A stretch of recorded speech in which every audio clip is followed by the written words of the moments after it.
Vamos abrir o livro de Atos, capítulo 22, vamos ler juntos versículos do 17 até o 30. Sim. Tendo ele voltado para Jerusalém, enquanto orava no templo, sobreveio e via alguém trabalhando comigo. Apresse e saiu logo de Jerusalém, porque não receberão meu testemunho a meu respeito. Eu disse, Senhor, eles pensaram que eu encerrava em prisão e nas sinagogas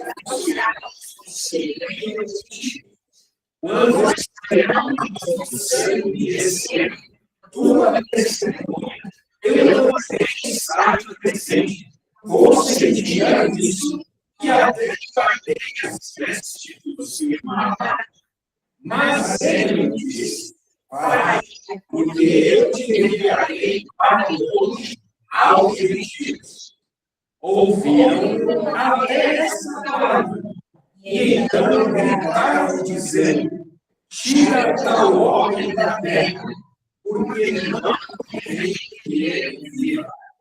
Ora, estando eles gritando, arrojando-se as suas capas, atirando poeira para os ares, ordenou o comandante que Paulo fosse recolhido à fortaleza e que sobre as noites fosse enviado para saber por que motivo assim clamavam contra ele. Quando estava amarrando correias, disse Paulo ao centurião presente, se usar porventura nisso, açoitar um cidadão romano, sem estar condenado. Ouvindo isso, o centurião procurou o comandante e disse, que está fazendo? Porque esse homem é cidadão romano. E o comandante perguntou a Paulo, disse que é romano. Ele disse, sou. Respondeu o comandante, a mim sou grande soma de dinheiro, este título de cidadão. Disse Paulo, pois eu tenho por direito de nascimento. Imediatamente se afastaram para o interior com as coisas. O próprio comandante sentiu-se receoso quando soube que Paulo era romano, por lhe mandar a no dia seguinte, ele certificar os motivos por que ele sendo avisado pelo Deus socorro, e ordenou que reunissem os principais sacerdotes e todos os servos, e mandaram trazer Paulo, apresentou os permitidos. Os oráculos mais uma vez. Amado Pai Celestial, Senhor querido, nós entregamos mais uma vez tua palavra em tuas mãos. Senhor, ó, ela é tua, Senhor. Faz o que ele apraz, os nossos desejos estão todos em teu ouvir. Ó, a tua voz acalma a tempestade do mar, a tua voz é poderosa, Senhor. Ao ouvir o teu nome, o inferno todo treme, Senhor. Teu nome, tua voz, sob tua voz, a luz fez luz, apareceu a pressão seca, dividiram-se as águas, as que estão em cima, as que estão embaixo. Tua voz é poderosa, tua palavra tudo criou e tudo sustenta. É sob a inspiração dessa palavra, Senhor, que nós estamos aqui nessa noite, querendo nos santificar.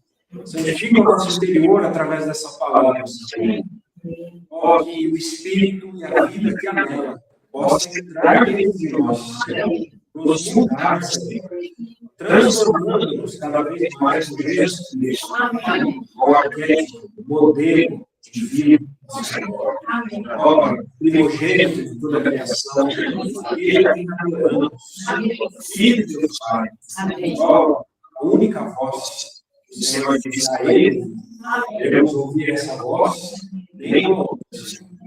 Te amamos, amamos a palavra também. Nome de Jesus. Contextualizando, nós já passamos por. Estamos no capítulo 22 do livro de Atos. Passamos por muita coisa já. Ao longo desses. Vai fazer quase 2 anos já. E estamos próximos já do fim. Então, aqui nós vamos lidar daqui em diante com as prisões de Paulo. Aqui nós estamos no começo da primeira das 3 prisões de Paulo. E de maneira um pouco mais específica, mais próxima agora do capítulo 22, capítulo 21, Paulo estava no templo de Jerusalém, a fim de cumprir um voto de Nazirá. Foi recomendado isso para acalmar os boatos. E os judeus notaram, não tinha como notar a presença de Paulo. Paulo era uma pessoa pública, não dizer que ele era uma celebridade em sua época. Os judeus notaram a presença dele. Disseram que ele estava falando contra essa posição, contra o templo, etc. E acabaram arrastando Paulo dali do templo, procuraram matar Paulo, espancando ele. Paulo estava sendo espancado. E no momento que ele estava sendo espancado, apareceram os soldados romanos. Uma espécie de tribuno, que em algumas versões está comandante. Alguém deve estar comandante. Mas, já antecipando, o melhor termo que seria tribuno. É que ele está na hierarquia romana acima dos soldados. Alguns soldados, a versão do termo da tribuno. Então, esses soldados romanos e o tribuno, eles se apoderaram de Paulo e impediram que ele fosse morto pelos judeus espancados. Então, na escada, o Paulo não importava o lugar onde fosse para pregar o evangelho, para ele testemunhar a respeito do Senhor e fazer a defesa das acusações que estavam fazendo com ele. Então, numa escada, caminho da fortaleza, onde os guardas iam encerraram ali, com os guardas ao lado dele, né, com o tumulto aparentemente contido, Paulo pediu permissão para ele falar e essa permissão foi concedida. Então, na semana passada, nós vimos com maestria o início da defesa de Paulo, que podemos dizer também que foi um testemunho de Paulo e uma pregação de Paulo para os seus patriotas judeus, ali, pessoas que muito possivelmente cresceram até juntamente com ele, que tinham anteriormente, antes da conversão dele, intimidade a Jesus. Então, nós vimos na semana passada a primeira parte dessa defesa de Paulo. Nessa primeira parte, nós vimos semana passada Paulo contando a sua história, a sua conversão, dentre outros assuntos. Terminou com aquele quadro lindo, né? De Paulo sendo curado por um membro do corpo de Cristo, Ananias. Não aparece mais lá nos Escrituras, mas que importância da graça. Então, hoje nós vamos ver a segunda parte dessa defesa de Paulo perante os judeus, finalizando o capítulo 22. Então, os versículos 13 e 16, só para citar mais uma vez, Ananias, ele foi usado, uma pessoa muito usada pelo Senhor. Parece que o Senhor se agrada, né? Como ele mesmo disse, de se usar as coisas que não são, as coisas desprezíveis, as coisas pequenas, para levar nada aquilo, as coisas que são, né? Talvez Paulo se achasse alguém que era, uma pessoa muito grande, ele mesmo Paulo. O Senhor usou alguém extremamente pequeno, Ananias, para tornar ele de Saulo grande e Paulo pequeno. Então, louvado seja o Senhor pelo seu corpo. E o Senhor também usou Ananias para dizer para Paulo, para dar direção para Paulo, de qual seria a missão de Paulo, o chamado de Paulo, curar a vista de Paulo e batizar Paulo. Terminou assim, versículos 15 e 16. Então, por que demoras? Levanta-te, recebe o batismo invocando o nome dele. Louvado seja o Senhor.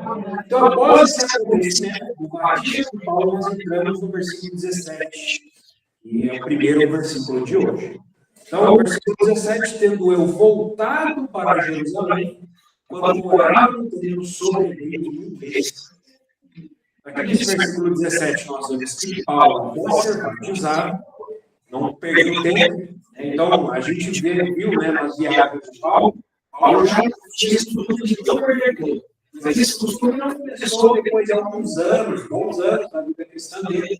Assim que ele se converteu, assim que ele foi batizado, ele já saiu de Damasco e foi direto para Jerusalém.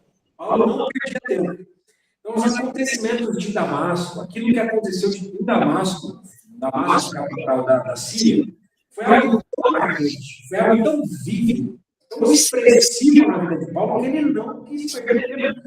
E ele já foi para Jerusalém, nós imaginamos, com certeza, vai para Jerusalém na fim dele. Se tivesse apoiado, tivesse apoiado para ele. Ele foi para Damasco com cartas para prender aqueles que criam essa história. Possivelmente, o coração dele tinha a ideia de agora eles vão voltar e falar de Jesus, que ele é o Messias, para aqueles que não me autorizaram. Prender veja como o jogo se inverteu. Reversão parece sempre o método de Deus. O fraco se torna forte, o grande se torna pequeno, né? Isso é muito demais. Então, antes de Paulo sair testemunhando, é claro, Paulo é alguém muito prático, ele não gostava de perder tempo. Mas a gente vê que no interim disso, antes de Paulo sair testemunhando, ele parou para orar. Louvado seja o Senhor. Sempre, né? Muitas ações que nós queremos tomar podem ser mero ativismo religioso. Então, é sempre bom estarmos na presença do Senhor, a orar, a fim de receber direção e confirmação do Senhor. E muitas vezes pode ser um impulso nosso, um impulso da nossa carne, ou um impulso até de espíritos. Espíritos podem soprar na nossa vida, faça tal coisa. E assim era no mundo cristão hoje. O Paulo parou para orar. A oração, ela nunca é igual. A oração, nós vemos, dois capítulos do livro de Atos. A igreja que ora, a igreja forte. Né? Então, individualmente também, Paulo, ele parou para orar. Então, o lugar das orações de Paulo ali, naquele momento, era tempo. Ele não tinha acabado de começar, ele tinha visto o martírio de Estevão, já tinha passado alguns anos, mas ainda poucos anos, desde a crucificação do Senhor, então, o local das orações dele era o templo. E lá mesmo, quando Paulo estava orando no templo, aconteceu alguma coisa. Excepcional. É uma coisa fora do comum. Sobreveio a Paulo um êxtase. Um êxtase. A gente já falou sobre isso, mas sempre vale a pena repetir. Um êxtase é algo diferente de uma visão. Um êxtase significa você ser tirado do lugar. É um estado onde o homem sai de si e depois ele volta para si. Como um sonho, mas sem dormir. É diferente da visão em que sentido? Numa visão, os objetos definidos são visíveis. Você está acordado, você está plenamente lúcido numa visão. Não é igual. Como se você perdesse, de certa forma, sua lucidez. E os objetos talvez não estejam tão definidos. Você consegue ter certeza de algumas coisas, mas é muito concentrado. A visão você ainda está lúcido, você consegue ter discernimento de certas coisas. Então, você está muito concentrado naquilo que está sendo passado para você naquele momento. Então, versículo 18. E vi aquele que falava comigo. Apressa-te, sai logo de Jerusalém, porque não receberão o teu testemunho a Deus. Então, dentro daquele êxtase, Paulo viu Jesus. Esse aqui é um outro relato da conversão de Paulo. Nós já vimos no capítulo 9. Vai ter outro mais adiante, mas parece que esse relato, nós já vimos semana passada, ele acrescenta coisas que nós ainda não vimos. Então, Paulo e Jesus. Irmãos, que experiência tremenda, que experiência maravilhosa. Quantas pessoas, quantos cristãos, de fato, podem dizer que tiveram a mesma experiência de ver Paulo, filho do Senhor. Isso não pode ser. Então, Jesus não apenas foi visto, né, mas Jesus falava com Paulo, dentro desse êxtase. E falava com Paulo. Jesus falava com Paulo: Paulo, sai logo, sai com pressa de Jerusalém, não fica. O motivo disso, o versículo diz, é que não receberiam o testemunho de Paulo a respeito de Jesus.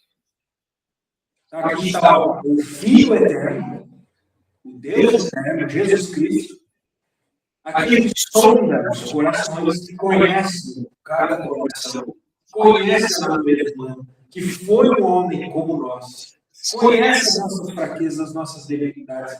O Senhor Jesus já antecipou para Paulo que pérolas não devem ser jogadas a porcos, nem o que é santo deve ser dado a cães. Conforme Mateus 7,6. O próprio Senhor Jesus ensinou isso. E assim era a coisa de Deus, como porcos e como cães. Na nossa vida cristã de pregação do Evangelho, isso é uma questão que, conforme nós vamos crescendo no Senhor, nós conseguimos passar pelo discernimento, né?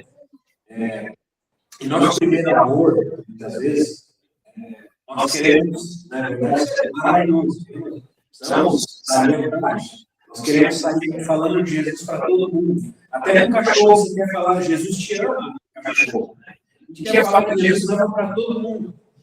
Mas, aí eu vou falar cachorro animal, mas muitas vezes, conforme nós vamos amadurecendo, nós vamos passando aquele discernimento. Muitas vezes a gente gasta muito tempo com pessoas que são corações extremamente duros.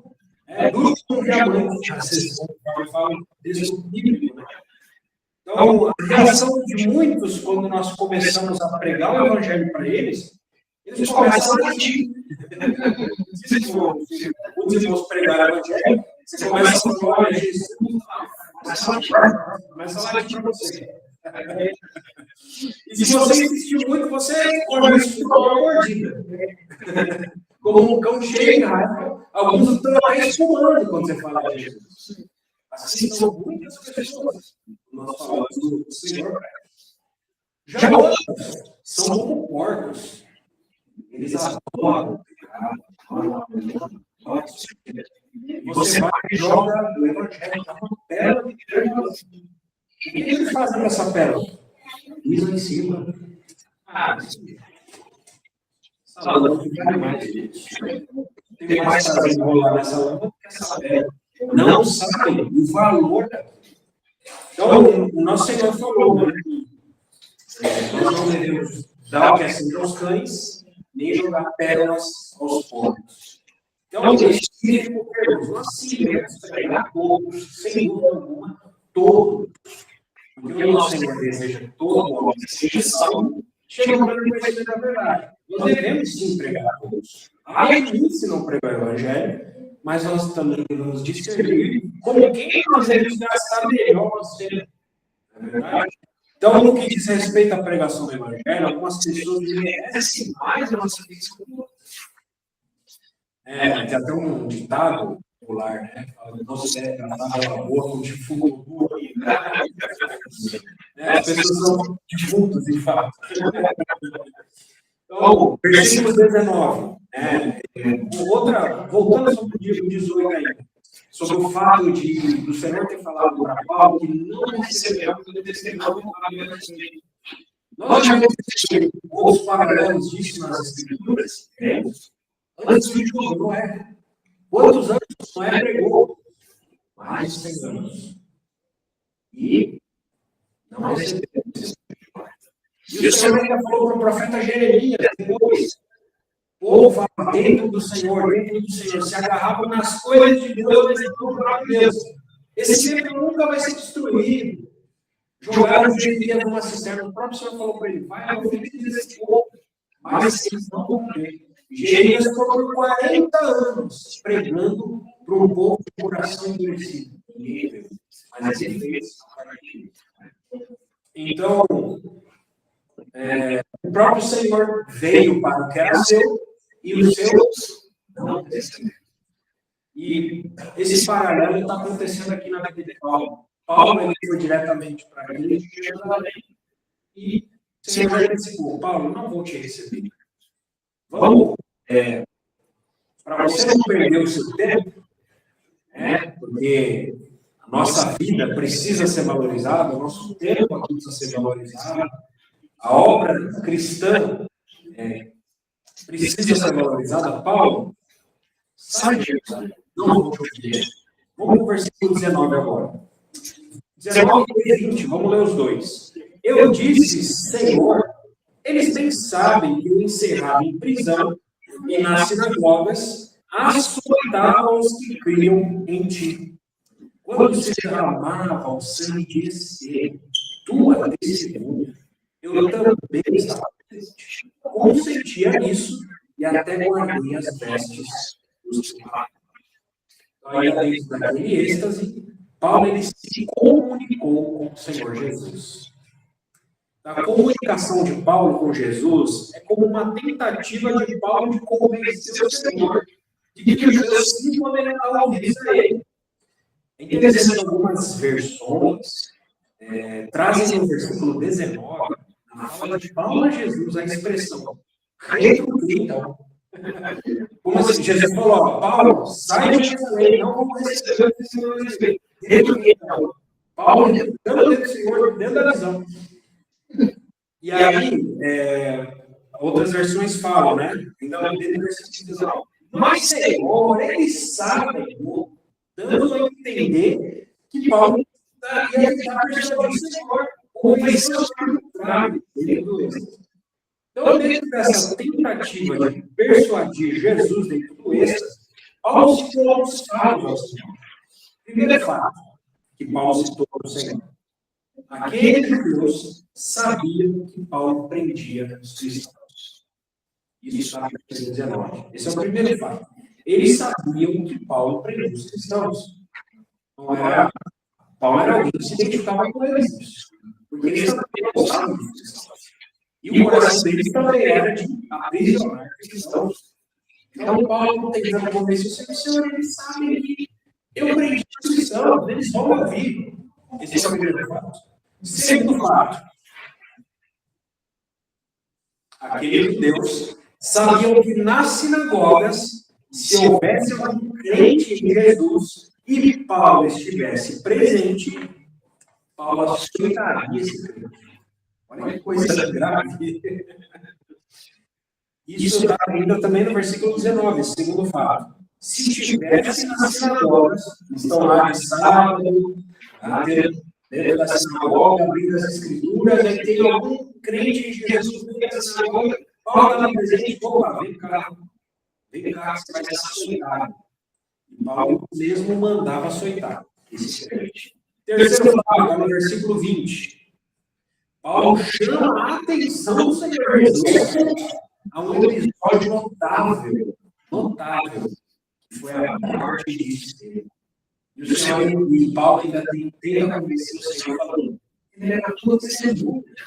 Todo mundo estava presente, todos aqueles, possivelmente meus amigos, meus companheiros de perseguição aos cristãos, vão lembrar de Estevão. Quem é que não se lembra daquele episódio de Estevão?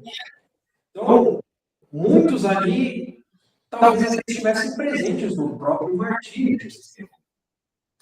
E esses judeus sabiam que Paulo não só consentia a morte de Estevão, porque possivelmente viram isso, mas como também viram Paulo servindo como uma espécie de cabida, né, guardando as vestes daqueles que estavam apedrejando Estevão. Era como se fosse o seguinte: ele precisa ser apedrejado mesmo. Em cada das vezes que vai produzir para você, pega uma pedra. Paulo pegou pedra, mas segurou as vestes daqueles que apedrejaram Estevão. Possivelmente, muitos desses que pegaram pedras e jogaram, seriam aqueles que Paulo ia falar. Então, em outras palavras, a persuasão de Paulo, a tentativa de persuasão de Paulo, consistia em dizer ao Senhor Jesus que ele e Paulo eram do mesmo grupinho, da mesma laia, né? Como se diz, daqueles judeus, que por isso se deveriam ouvir Jesus. Eles são meu grupo, eles eram meus companheiros, eles vão dar ouvidos para mim. Ah, Senhor, fulano, Beltrano, eu estava junto com eles, eu perseguia junto com eles, Jesus, eles vão ouvir, eu conheço bem eles, né? Mas vamos para o versículo 21. Qual foi a resposta do Senhor para Paulo? Mas ele disse, vai, porque eu te enviarei para longe aos gentios. Então, nesse versículo 21, nós vemos que os arrazoamentos de Paulo não convenceram o Senhor Jesus. Pois tudo que Paulo tinha ali eram aqueles fatos que seriam apresentados para aqueles judeus, para que eles ouvissem Paulo. Mas o Senhor Jesus, ele conhecia além dos fatos e além da razão e além de evidências. O Senhor, ele conhecia a profundeza do coração de cada um. E o Senhor sabia que o coração daqueles judeus eram corações endurecidos. Eram rochas em lugar de corações. Aqueles judeus eram cães e eram porcos. Porque viam tantas coisas acontecendo, possivelmente viram até o próprio Senhor Jesus sendo crucificado, consentiram com isso. Estevão e tantos outros, Tiago, apóstolo do Senhor, sendo passado a fio de espada, viram tudo isso. Então, mesmo diante de tantos fatos que Paulo tem que levar, convencer o Senhor para eles ouvirem, o Senhor sabe que eles ignorariam todos esses fatos. Aqueles judeus ignorariam tudo. Porque o que importava, de fato, para aqueles judeus era apenas a manutenção daquele sistema religioso. Eles só se importavam com isso. E repeliam qualquer ameaça àquele sistema religioso. Então, aqueles judeus, eles não tinham coração, né, como nós falamos, coração ensinado, coração humilde, disposto. Eram corações enrijecidos, duros, cheios de ganância, cheios de interesses pessoais e egoístas. O Senhor falou isso para os fariseus.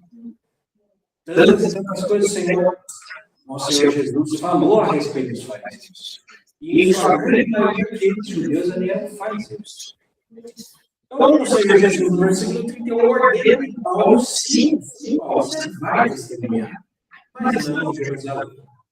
Paulo, você vai para longe. Paulo, você vai aos gentios. Esses versículos mostram como Paulo lutou com Deus para aceitar que seu ministério fosse direcionado aos gentios. Muitas vezes, como nós lemos, né? Até então a gente pode pensar que foi fácil para Paulo aceitar que ele fosse aos gentios. Paulo, tantas coisas que ele passou junto com Barnabé, depois de Timóteo, Silas, Lucas, dando eles, por tantos lugares que ele passou, tantas províncias do Império Romano, no começo ele não queria, como nós vemos, ele lutou por Deus, Então era algo que no princípio ele não queria. Então Jerusalém e os judeus eram os alvos dos afetos de Paulo. As afeições naturais de Paulo estavam em Jerusalém, com os sentimentos de Paulo, todos estavam concentrados ali em Jerusalém. Então, os judeus da dispersão e os gentios, eles não tinham a mesma consideração para Paulo, como aqueles de Jerusalém. Os de Jerusalém era mais importante. Como nós temos a mata religiosa na época. O Império Romano tinha 3 centros, como a gente já falou. Centro filosófico, Atenas, centro religioso, Jerusalém, centro político, Roma, capital do Império. A mata religiosa estava em Jerusalém. Paulo ia para lá, você vai para lá. Eu quero que você seja um em outro lugar. Irmãos, isso era muitas vezes conosco que nós oferece. Às vezes nós queremos tomar alguma direção, né, aparentemente até positiva, talvez nos negócios, ou até na nossa vida, falando de um serviço, que aparentemente é mais espiritual. Quer ver com mais liberdade, quer fazer qualquer outra coisa, fazer tudo para a glória de Deus. Né? Às vezes nós queremos tomar direções e o Senhor quer que nós. Às vezes direções óbvias para nós. O Senhor fala para nós, vai, faz outra coisa, toma outra direção. Em tal lugar, tal coisa vai ser mais proveitosa para você. E para mim, a minha glória. Então, Paulo tinha o sentimento, afeto, tudo em Jerusalém. Ele falou, vai para Paulo, vai para longe de Jerusalém. Os pensamentos de Deus são mais altos que os nossos, né? Então, na mente de Paulo, a pregação do Evangelho seria mais eficaz se ele pregasse em Jerusalém. Aos seus seres companheiros. Mas além de conhecer o coração do Deus, a gente já falou sobre isso, o Senhor também sabia que naquele momento, Paulo ainda tivesse toda a disposição do mundo para testemunhar de Cristo, para discutir com aqueles judeus. E as escrituras do Antigo Testamento, a lei, os profetas, tudo indicava para Cristo, o Senhor conhecia o coração de Paulo. Se o Senhor sabia que ele tivesse disposição, ele ainda não estava preparado. Paulo ainda não estava preparado. Então, nós sabemos pela história que o Senhor Jesus levou Paulo a ficar no anonimato por 11 anos. Ele mandou Paulo de volta à sua terra natal, Tarso. E nós dizemos, né, que, período alguns comentaristas bíblicos, dividem a vida de Paulo em 3 períodos. Primeiro período, a sua conversão, ele ficou 11 anos em Tarso, lá em anonimato. Depois 11 anos, viagens missionárias. Aí sim, né, pela evidência dos holofotes. E depois os últimos anos, preso. Então, todos aqueles que de fato realmente, né, são utilizados pelo Senhor, muitos amados irmãos, precisam passar por essa experiência de anonimato. Às vezes nós somos pessoas cheias de disposição, às vezes até com boa selvagem. Mas, dentro dessa disposição nossa, muitas vezes pode estar escondida ali, desejos de holofotes pessoais, desejos de glória humanas, e tantas outras coisas que há escondidas em nosso coração. E o Senhor sempre nos leva ao anonimato, para que sejamos reduzidos, diminuídos, para que o Senhor revele aquilo que está escondido no nosso coração, nesse tempo de deserto. E também o Senhor nos dá a oportunidade, nesse período, de nos aprofundarmos, nos prepararmos nas próprias Escrituras. O que Paulo possivelmente diz nas comunidades que ele fez? As comunidades que ele fez durante esses primeiros 11 anos de anonimato. Ele rendeu todo o Antigo Testamento para ver o que havia edificado bastante. E o Senhor pôde trabalhar no seu coração. E só depois, quando ele estava lá,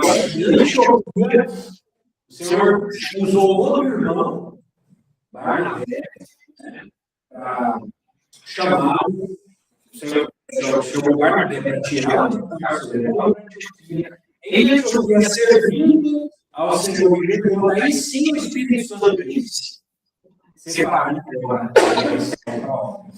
e havia vários profetas e mestres da igreja de Antioquia. Isso está no capítulo 11.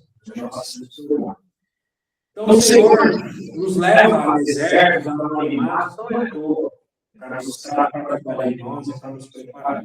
Assim como foi com Paulo. Versículo 22.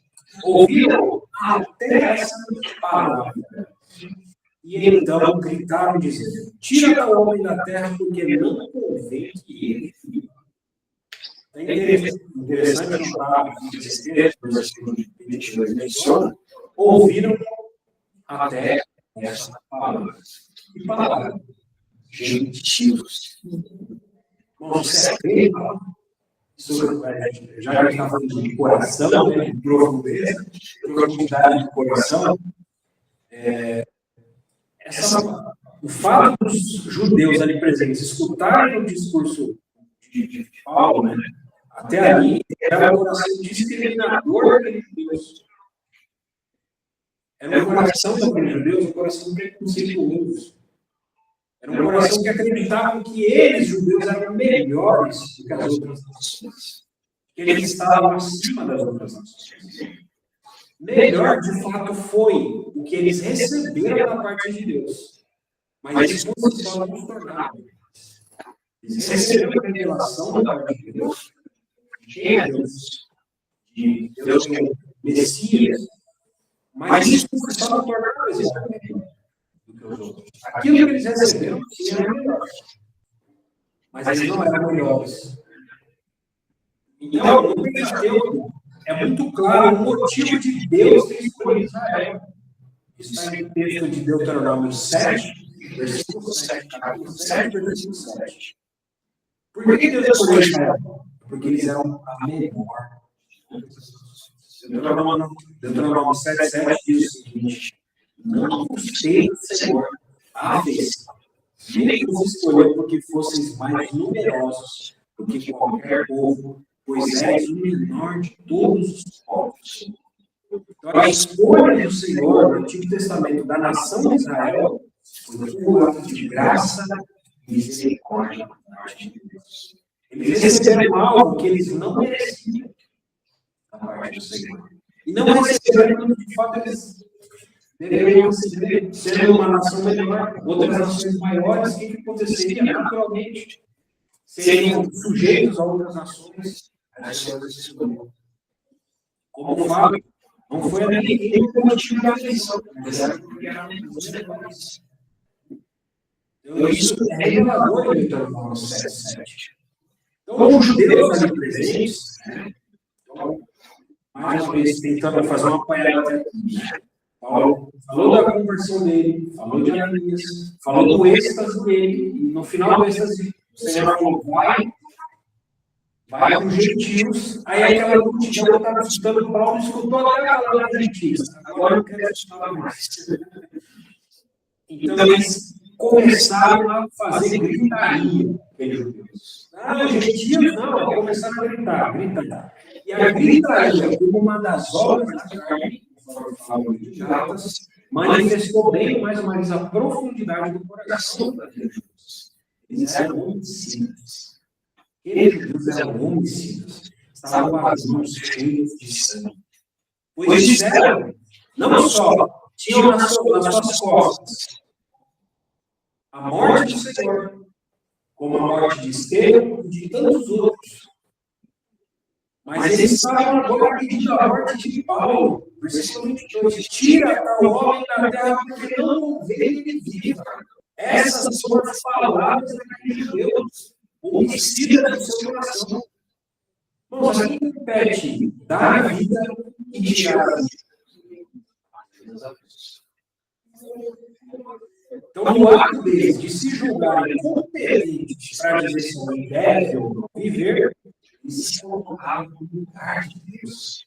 E se assemelhavam a Satanás, que os energizava. Imagina a energia satânica naquele momento, energizando eles a gritarem: tira esse homem da terra, tira. Deve ter sido extremamente pesado que Paulo passou. Mas o Senhor estava preservando através daqueles guardas romanos. Né?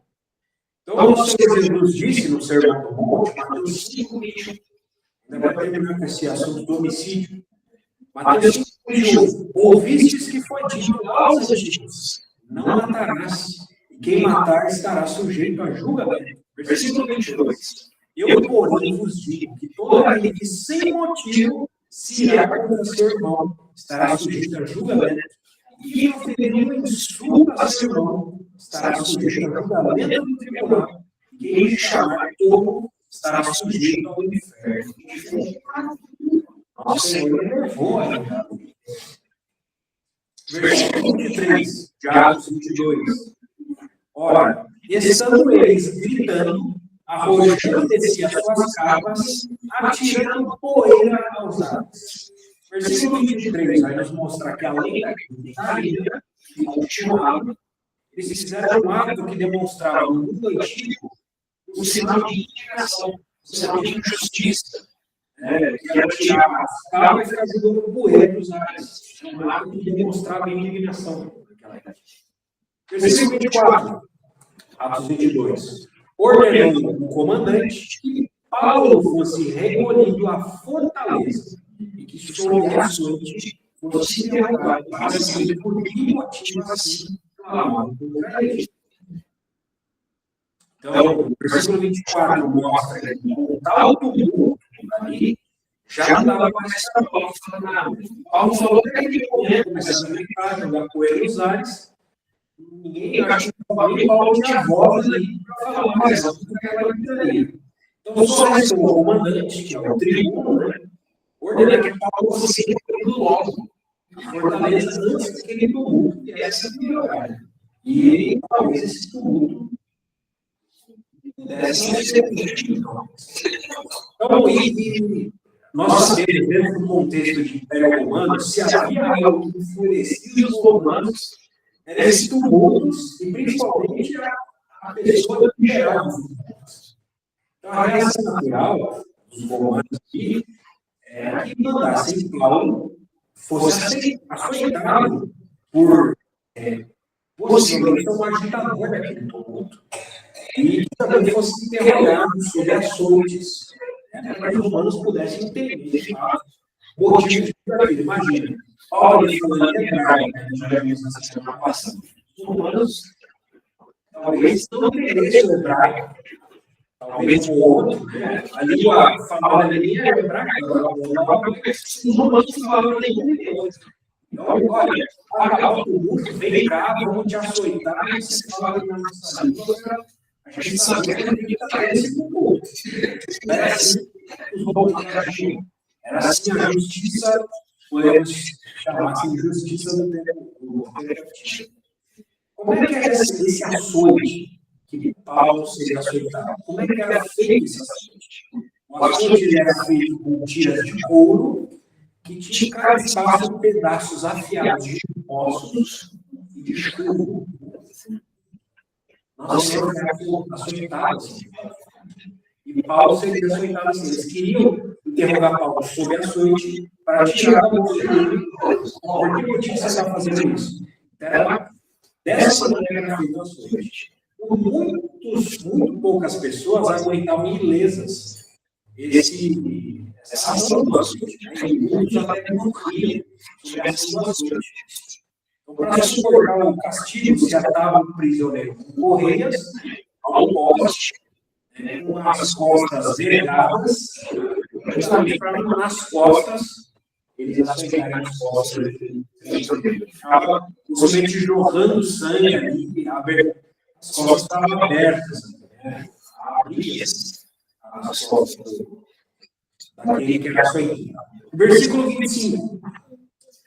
Quando estavam amarrando com correias, Paulo disse ao centurião presente: se usar porventura lícito açoitar o cidadão romano sem estar condenado? Então, antes que os romanos açoitassem Paulo, eles primeiro amarravam, né? Antes de açoitar, eles iam amarrando com correias. E nesse momento que Paulo estava sendo amarrado, Paulo, possivelmente ali com muita lucidez e calma, nesse momento Paulo fez uma pergunta, né, retórica, o centurião já falou, mas vale a pena repetir, centurião é chefe de 100 soldados, provavelmente tinha certo poder mundial, porque ele estava amarrando Paulo, centurião. Paulo fez uma pergunta retórica, né, para aquele centurião presente que estava amarrando ele. O tribuno, cabe salientar, o tribuno, o comandante, não estava presente nesse momento. Só o centurião estava presente ali. Era subordinado do tribuno, subordinado do comandante. Ele era aqui. A pergunta retórica que Paulo fez com o centurião era se era lícito açoitar um cidadão romano sem que ele estivesse condenado. Então, é interessante falar sobre isso. Os cidadãos romanos, eles tinham certos benefícios. E esse era um deles. Não ser punido antes de um julgamento condenatório. Né? Então, naquela época, tinham a Lex, né? Lex, significa lei, Lex Valeria e a Lex Porcia, daquelas leis antigas de Roma, elas proibiam a fustigação, até mesmo a alienação de cidadãos romanos, e esse direito foi confirmado posteriormente ainda pela Lex Júlia. São nomes romanos lá. Mas essas leis davam aos cidadãos nas províncias romanas, desde o Império Romano até o direito desse cidadão romano apelar para Roma.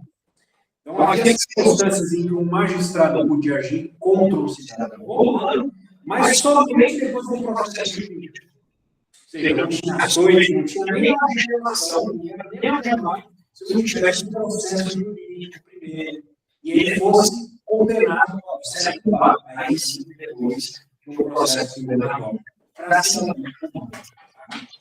Então, fica bem claro que a lei favorecia Paulo nesse caso específico. Nós já vimos lá em Filipos, quando passamos por Filipos, Paulo exerceu o seu direito de cidadão romano. Já ali, Paulo está exercendo aqui de novo.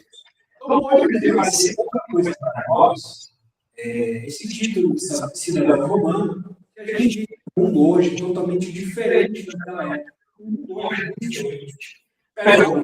Existe as leis hoje, cada estado é diferente, basicamente, e nós temos muito pouco conhecimento sobre isso, pouco se ensina também, seja nas escolas, no geral, sobre o que era você viver dentro daquele império naquela época. Então, o que consistia esse título de cidadão romano? Vale para contextualizar. Somente quem tinha esse título de cidadão romano podia participar da política. Então, se você não tinha esse título de cidadão romano, em todos os âmbitos políticos, você não podia nem votar. Você não podia nem votar, tampouco participar de um concurso público, para algum cargo público, tampouco ter sido senador, vereador, nada. Se você não tivesse título de cidadão romano, você era considerado um dos basicamente escravo, sem direitos do Império. Então, somente esse título de cidadão romano tinha benefícios fiscais também. Isso significava o seguinte: a taxa era diferente para uns e para outros. Se era cidadão romano, a sua taxa era menor. Para comprar uma coisa, a sua taxa era menor. Agora, se você não é cidadão romano, a sua taxa vai ser maior. Outro benefício era esse benefício de direito à justiça. Se você não é cidadão romano e sofresse alguma injustiça, o problema era só você, se vira se é cidadão romano. Então, o Império Romano, né, não tem obrigação de defender de nada. O problema é seu. Então, como vimos, você não tinha direito ao julgamento, de que ninguém julgasse a causa. O Paulo exerceu o seu direito de cidadão romano, que era algo totalmente normal. Existe algo interessante para nós, irmãos. Nós, como cristãos, nós temos uma pátria onde? Celestial. A palavra de Deus diz: vossa pátria está nos céus. Nós aguardamos a cidade que tem fundamentos, da qual Deus é o arquiteto e edificador. Essa é a nossa verdadeira pátria e esse é o nosso destino definitivo. Uma vez por todas, nós vamos habitar na Nova Jerusalém. Jerusalém celestial é o nosso destino definitivo. Mas enquanto nós vivemos, de maneira temporária, transitória, na nação onde Deus quis nos colocar, nós podemos e devemos exercer os direitos que nos estão disponíveis. Com a única exceção, né? Sempre, para toda regra, tem uma exceção. Que tais direitos vão contra a lei de Cristo. Por exemplo, em países que existe o direito de homicídio. O homicídio é permitido em alguns países. Na palavra de Deus diz: não matarás. Por mais que o direito seja permitido, eu não vou matar. Isso vai contra a palavra de Deus. Tem países que também é permitido. Normalizar incentivado. Mas a palavra de Deus diz: não adulterarás e nem cobiçarás. Então, esses direitos nós rejeitamos, porque a palavra de Deus nos proíbe. Mas da mesma maneira, também a ação que Deus nos escolheu colocar, nós temos direitos, também é deveres, que nos são impostos pelo Estado, no caso, o Estado brasileiro. E, assim como os direitos, os nossos deveres, nós também devemos respeitá-los e cumpri-los. Existem regras do trabalho. Nós devemos respeitar e respeitar as autoridades, como nós devemos respeitar nós. Qualquer exceção, também da regra tem exceção, né? De que esses deveres que nos são impostos vão contra a lei de Cristo. Tem países onde existe submissão à religião estatal. Nós, como servos de Cristo, nós não nos submetemos a uma religião imposta por um Estado. Ou tem países também que vão ao inverso disso, mas relacionado, proíbem você de exercer direito à sua adoração do Senhor. Então, nesses casos, merece ter um martírio. Se você tiver que ir desse país ainda, preferia você sair desse país. Mas se você adora o Senhor. Assim como Daniel, né, e os 3 amigos dele estavam foi imposto para eles adorar a estátua do rei. Eles falaram, nós não vamos adorar a estátua. E se os seus amigos servidos quiserem nos livrar, ele nos livra. Se ele não quiser nos livrar, ele não nos livra, mas ele está sabendo aí que nós não adoraremos essa imagem. Então, nós temos direitos e deveres. Tal sobre exercemos. Versículo 6. Ouvindo isso, o centurião procurou o comandante e lhe disse: onde estás para fazer? Esse homem cidadão romano. O versículo 6 mostra o espanto que houve da parte do centurião romano ao ver que Paulo era cidadão romano. Logo ele foi procurar o tribuno, o comandante, para que não açoitasse Paulo. Olha, pelo amor de Deus, não açoita, não açoita dele. Cuidado com esse cara, cuidado com o Paulo. Porque dentro das leis romanas era um crime. Era um crime. Se você levasse diante essa ação de açoitar o cidadão romano, você se engana. Então, logo essa foi barrada. Versículo 27. Vindo o comandante, perguntou a Paulo: diz-me, és tu romano? Ele disse: sou. No versículo 27 vai mostrar que o tribuno vê Paulo, vamos dizer, até meio desconfiado, né? Perguntando se ele era mesmo cidadão romano. E Paulo confirmou: sou sim cidadão romano. Versículo 28. Respondeu o comandante: a mim me custou grande soma de dinheiro esse título de cidadão. Disse Paulo: pois eu tenho por direito de nascimento. Então, o tribuno passou a contar Paulo, no versículo 28, como ele conquistou o título de cidadão romano, e foi através de pagar muito dinheiro. Havia muito suborno, muita corrupção, e havia essa possibilidade de você conquistar o seu título de cidadão romano com muito dinheiro. E era muito dinheiro mesmo para você pagar, para você ser um cidadão romano. Essa é uma das maneiras. Outra maneira de você ganhar esse título de cidadão romano era você ser útil nas causas do império. Por exemplo, você ser um grande soldado que fez grandes feitos militares. E aí o Estado, uma maneira de retribuição, né, o império te condecora esse título de cidadão romano, prestando serviços que garantem benefícios ao império, como uma premiação. E outra maneira, que era a mais nobre de todas, era você ter esse título por nascimento. E era justamente dessa maneira, a mais elevada, a mais nobre, que Paulo tinha o seu direito de cidadão romano. Paulo já nasceu cidadão romano. Versículo 29. Imediatamente se afastaram os que estavam para o inquirir com as coisas. O próprio comandante sentiu-se receoso quando soube que Paulo era romano, porque o mandara a matar. Então, diante de tal informação, a coisa foi ficando feia para eles ali, para os romanos. Ao imediato que os inquiridores se afastassem, ninguém vai mexer Paulo, ninguém vai mexer nessa tal situação. Paulo, como cidadão romano, o Império Romano, como um cidadão que estava acima até talvez de uns soldados, porque possivelmente os soldados não tinham o título de cidadão. Então, só o fato de Paulo ter, ele já se colocava numa posição hierárquica acima dos soldados. Opa, peraí. Não posso falar de qualquer maneira, não posso agir de qualquer maneira com esse cidadão romano.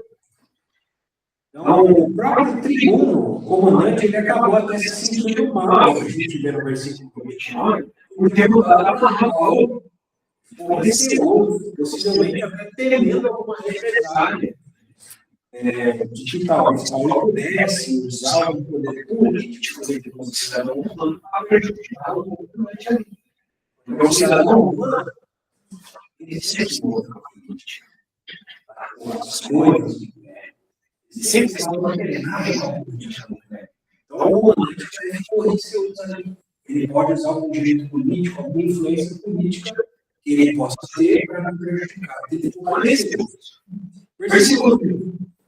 E o último versículo. No dia seguinte, querendo certificar-se dos motivos por que ele será acusado pelo judeu, soprou e ordenou que se reunissem os principais sacerdotes de todos os Israel.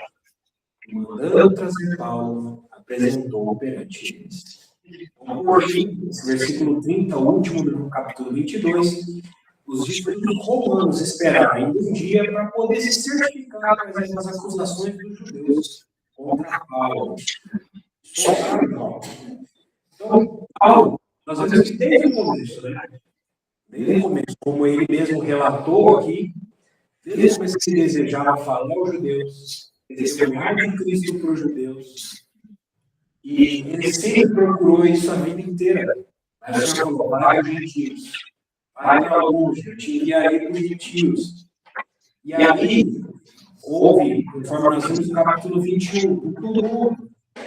Paulo, ele tentou testemunhar os judeus ali naquela escadinha, sob a proteção de alguns guardas, quase indo para a fortaleza.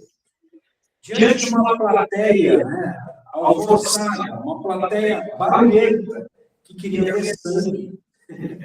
Então, aos olhos de Deus, aquela plateia, tanto aquela plateia do começo como essa, agora não é a plateia ideal. Então, Deus fez. Deus, ele é soberano sobre todos os eventos, sobre todas as circunstâncias. A palavra soberano significa sobre tudo e sobre todos. Deus fez com que os romanos ordenassem que fossem reunidos quem? Principais sacerdotes. Todos se reúnem para que Paulo, em um ambiente privado, com os guardas romanos o protegendo, porque ele era cidadão romano, testemunhasse. Agora sim, Paulo, você vai testemunhar. Agora você já está preparado. Agora você já testemunhou para todos os judeus da dispersão. Você já foi aos gentios. Agora sim, Deus preparou para que agora sim ele testemunhasse para toda liderança religiosa de uma vez. Não um momento aleatório, não sem proteção. Então, o Senhor é aquele que prepara os ambientes, o Senhor é aquele que prepara as situações, o Senhor preparou aquele momento, que vai ser o alvo do capítulo 23. Paulo, nós podemos dizer, não podia esperar Paulo melhor do que esse, ele testemunhar acerca do Senhor Jesus. Aqui nós temos a soberania de Deus, preparando o ambiente, preparando as pessoas, mais uma vez, o Senhor fosse testemunhado e o Senhor fosse glorificado no nome de Paulo. Que assim seja também na nossa vida. Às vezes nós queremos fazer as coisas de maneira abaixada, atropelando as coisas, e o Senhor tem um momento certo para tudo. Então, nós temos que dizer, não é não é por escuro de ninguém. Nós desejamos, na reunião de pregação do Evangelho, possamos orar, né? Para que o Senhor prepare o ambiente, o Senhor prepare as pessoas, para que pessoas sejam levadas ao Senhor. E assim o Senhor seja glorificado. Louvado seja Deus mais uma vez. Amém. Nós, Senhor, te agradecemos pela tua soberania, que o Senhor é um Deus que está acima das circunstâncias, acima das pessoas. O Senhor que nos guarda, seja na vida, seja na morte, somos teus servos e teus escravos. Deus te glorificar, vivendo ou morrendo, nós somos teus Senhor. Então, Senhor, nós reconhecemos os teus caminhos em nossas vidas. Vendo na vida de Paulo, os teus caminhos na vida. Senhor, tudo que nós sabemos seja te glorificar. Seja as circunstâncias boas, seja as circunstâncias ruins, mas uma coisa nós não queremos ficar sem. Sim. Algo para o Senhor seja desempenhado. Prepare nossas vidas, nosso ambiente de trabalho, nosso ambiente familiar, pessoas, ambientes, para que o Senhor seja visto, para que o Senhor seja testemunhado, para que o Senhor seja pregado. Para que as pessoas saibam que tu és Senhor, para que as pessoas saibam que tu és Salvador, para que o Senhor saiba, para que as pessoas saibam que o Senhor é amado. Para que o Senhor saiba que o Senhor tem os seus representantes aqui, para que as pessoas saibam que tem o seu corpo aqui, e que nós estamos unidos aqui. Nós somos seres do Senhor é nosso. Nós vivemos uma união íntima com o Senhor aqui. A qual igreja jamais teve.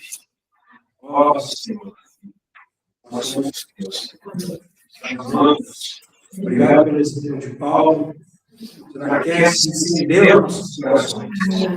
De amor pelas almas, de amor pelas vidas das pessoas. Ajuda a discernir as circunstâncias que as pessoas certas, para que possamos não dar essa alcance e jogar para nós. Assim, Senhor, tem que falar de Deus para pegar todas as pessoas. Que o nome seja glorificado. Em nome de Jesus. Amém.